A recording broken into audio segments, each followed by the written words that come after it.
The infraclavicular block is used for surgery below the mid-humerus. Any surgery of the elbow, forearm, wrist, or hand can be performed under a properly executed infraclavicular block.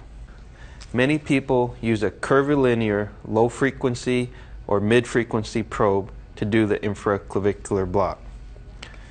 With proper positioning, you can do an infraclavicular block with a basic linear probe. I'm going to demonstrate the infraclavicular block with a basic linear probe because most people have a linear probe in their ultrasound repertoire. Proper positioning for the infraclavicular block is important. We usually keep the patient supine for infraclavicular block. We also move the patient completely to the other side of the bed of the site to be blocked. Abduction of the arm moves the clavicle down and out of the way of your needle. If the arm is down by the side, our needle approach is going to bump into the clavicle. Usual depth settings for infraclavicular block in a normal patient usually range between 4 to 6 centimeters total depth.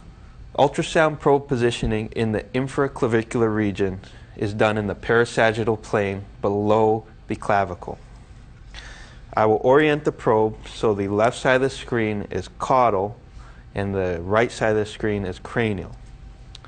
This makes sense because if I bring the needle from the cranial side on the screen, it will also come from the right side. The first thing we see here is the pectoralis major, and we also will see a pectoralis minor if I move slightly lateral.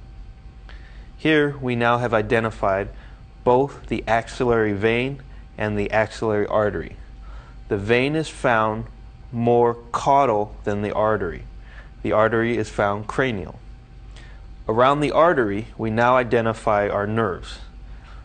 The nerves at this level are the cords of the brachial plexus. Traditionally, the medial cord is described as being approximately 7 to 10 o'clock on the artery in this picture. The posterior cord is described around 6 o'clock on the artery, and the lateral cord is described between 3 and 6 o'clock on this picture. It's difficult to see individual nerves because this is a deep block, so the important thing is to surround the artery with local anesthetic. Now if we move more medially, we see some lung on the bottom left side of the screen here. Lateral approaches to the infraclavicular block are safer because the more lateral you are, the less likely you are to enter the lung with your needle.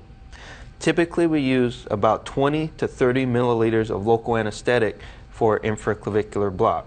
Our first injection of the artery will be below the artery. Some studies have described a single injection resulting in a complete brachial plexus block by depositing our entire local anesthetic below the artery. Usually I do my first injection below the artery and look at the spread. If the spread is adequate, I'll stop there. If I need to position the needle in other places, I'll go either to the lateral cord, approximately 3 o'clock, and then lastly at the medial cord, which would be about 10 o'clock on the artery. Complete spread of local anesthetic around the artery will result in a good brachial plexus block. In this image of the infraclavicular block, we see the local anesthetic being injected cranial to the axillary artery. Superficial, we see the pectoralis major. The pectoralis minor is not very visible on this picture. Deep to the artery, we see the subscapularis. The needle has now injected on the cranial side and is being advanced deep to the artery. And you can see the injection there below the artery, getting local anesthetic around the posterior cord. We continue to advance the needle so it injects around the medial cord on the more caudal side of the artery.